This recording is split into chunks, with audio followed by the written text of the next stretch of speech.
Once again, I'm here with Taylor Natar. He's the proprietor and owner of Seven Hills Tallarook, as well as the farmstore.com.au. And so this is both a farm stay as well as a goat farming operation. And because they're so far removed from Melbourne City, they're about an hour away, they're pretty much almost completely off-grid and self-sufficient. So what we're going to talk about today is a little bit about their solar array, their battery banks, their solar controllers, and just basically some of the electrical setup they have to feed the house. I'll get a shot just before I come back to town. I'll get a shot of the solar array, or portions of the solar array that are on top of the outbuildings and the sheds that are here. So it's quite a significant and complex system, and I'll let him get into the details of power output, both from the solar panels themselves as well as the battery bank setup that he's got. He's got 2 separate battery banks, and I'll let him take it away. So take it away, Talon. Thanks, Jason. So you're quite right that we can't get power here, and even if we wanted to, we can't get easement rights from our neighbours, so we had no choice but to go down the solar path. There is roughly 65 to 70 160 watt solar panels on the roofs.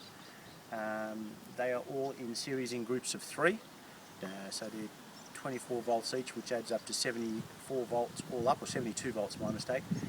And we use the AppBack system to get the most efficient amperage out of the voltage that the sun's producing at the time. So today it's overcast, but if we go inside, you'll see that the solar panels are working overtime. There are 2 sets of battery banks and 3 inverters here.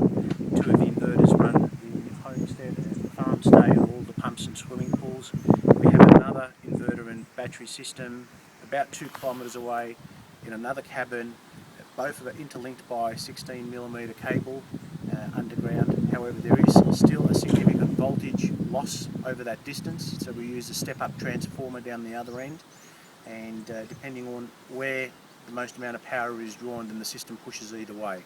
So if there's a big load here, the system 2 kilometres away helps to top up this one as well. Fantastic. So the battery banks are identical. The battery banks, in terms of their specifications, are identical, and they share load between each other and are balanced that way. And then you've also got a genset backup for those times when you've also got a wind generator, I understand, in addition to your solar panels. And so at times when there's not enough wind or not enough sunshine shining to keep the battery banks topped up, then you've also again got a genset backing that system up as well. That's correct. And you can feel that there's wind down here at the moment. Yet the wind generator is barely spinning, so depending on the levels of wind, other days there could be no wind and it could be still down here, but that will be going off its rocker. So it's probably not the best investment in the world. I actually put it in originally thinking that it might run the system and top it up a little bit at night, but for the cost, if I had my way again, I'd just put on an extra 3 solar panels. Right. Okay. So is it a 3 kV wind generator, or what is the in theory at peak, what is it supposed to put out? It's supposed to put out about 15 amp hours per hour. Okay. So it's not a big one. It was in its time 10, 12 years ago. Yep. But there are far more better and efficient ones nowadays for the same price. You're right with the generator as well. It's a 10 kVA generator. It's all computerised, so it always works at full capacity when it comes on. It does a handover when it matches the frequency of the inverters. It releases the inverters, takes over the supply, and then each one of the inverters has a 100 amp charging facility. So, if the generator is working at 6 kilovolts, let's say, it'll use the other 4 kV to top up the batteries. If it comes on and it's only in trickle mode, then the full capacity of the chargers will come on to top up the batteries. So as soon as they charge up, it shuts down and hands back over. Fantastic. So it's got its own onboard pure sine inverter, yes. And so it takes over from the inverters that you've got mounted near the battery bank, and we'll go and check those out now.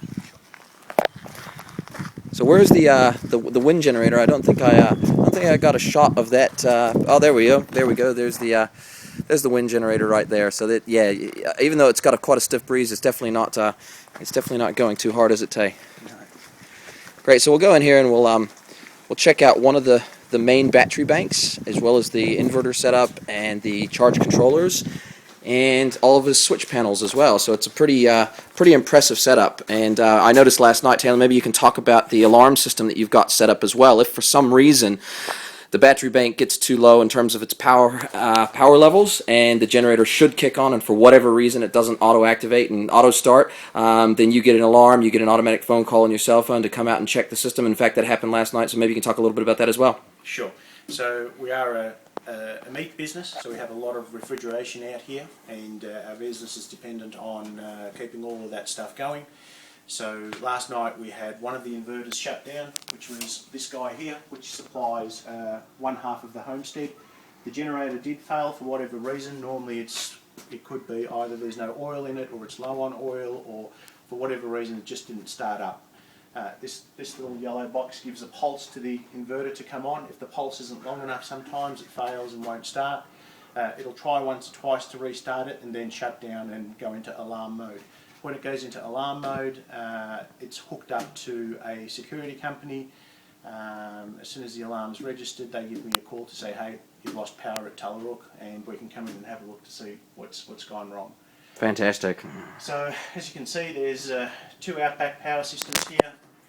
There's a third older solar controller in here at full capacity. When all of these are going, we generate about 140, 150 amp hours. Wow. It is a fairly big system. So are those Outback 45s? Is that what those ones are? Are they 45 amp each? Or what power rating are they? Because I know they do make quite a range. Outback do, Yep. and these are Australian made, aren't they? That's correct. So this one works at 80 amps. Oh, it's an 80 amp. And this one works at 60 amps. Wow. Okay. Okay, and this one works at 60 amps as well. Great. All right. And this is the little unit for the wind generator, which barely ever comes on. You can see 0 charge in the last 24 hours.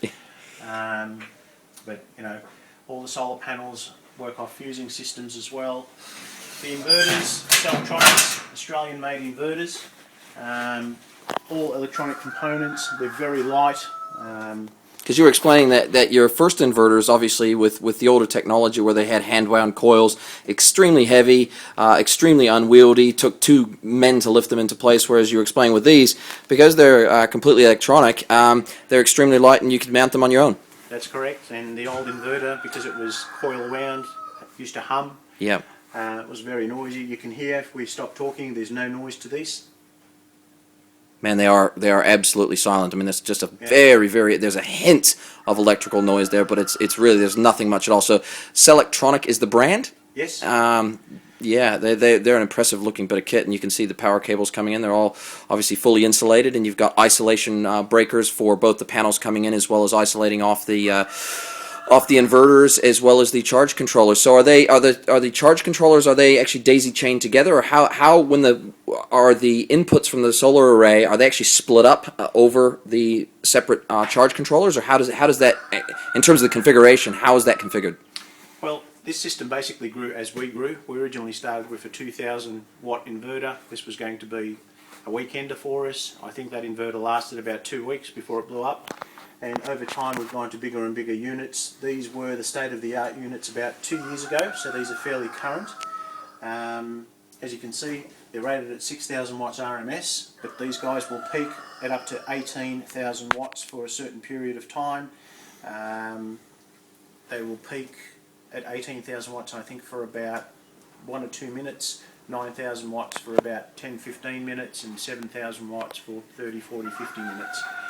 And that's to handle spikes in load due to, for example, heavy load electrical motors starting up where they can draw triple their wattage on startup that they would under standard load. Exactly. And they have to be able to handle those shocks and spikes in terms of demand without actually shutting down the inverter. So that's correct. So with these units also, they grew as we did. The PL60 was the first unit we installed. I think it had about 20 panels hanging off it. And then over time we've added another 20 and another sort of 30 odd onto that. So that's why the system's grown. The batteries are housed in this little compartment here. There's 24 I'll just step back and get a view of that. Batteries. So it's a big, it's basically a big enclosure that you've built. It's up off the ground, Yep. As you can see. So it's in Fully ventilated inside and out so it can breathe. right. Okay, so these are obviously deep cycle, 2-volt. Big, massive, chunky batteries. Is it easy to lift that lid? Can we actually have a view in there, or could we'll maybe come back and we'll have a look at that a bit later on? Yeah, it's locked at the moment. Yep. But that's about it. Fantastic. So they're obviously not gel cell. They're flooded lead acid, are they? That's correct. So flooded lead acid. Distilled water. Right. Okay. Okay. And so obviously you have to do, you have to check, and keep them topped up. There's a bit of maintenance involved in that, but really, because of the, I guess because of the usage they get, there's not a lot of time where they're not actually being cycled. That's right. And you know, when you're putting 125 amp hours into it very quickly over a short period of time, you can hear them bubble and boil. So we check them once a month, but probably once every 3 months is when we top them up with water. It takes about 30 litres across the 24 cells. Wow, 30 liters every 3 months, so roughly 10 liters a month.